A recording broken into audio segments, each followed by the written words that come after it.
সাবেক রাষ্ট্রপতি বদর চৌধুরী সাহেবকে মাননীয় প্রধানমন্ত্রী ইফতারে দাওয়াত করছিলেন।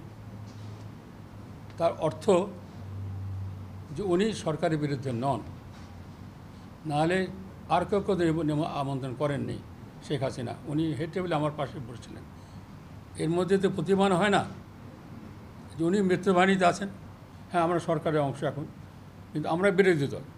আমাদের 3 জন মন্ত্রী সরকারে আছে। এটা আমাদের জন্য লজ্জার ব্যাপার। আশা করি এই লজ্জা থেকে আমরা একদিন মুক্তি পাবো। আমার সবাইকে পদত্যাগ করতে হবে।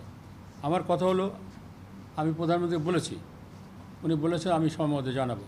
যেহেতু উনি আমাকে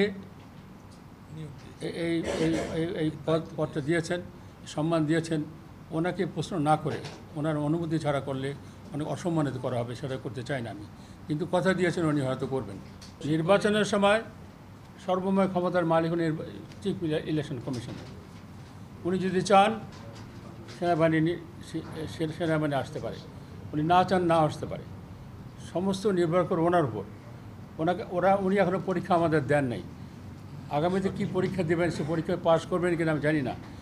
তো কথা মনে হয় উনি হয়তো একটা সুষ্ঠু নির্বাচন করার চেষ্টা করছেন। এখন 50 টাকা কেজি দরে চাল কিনতে হচ্ছে কেন?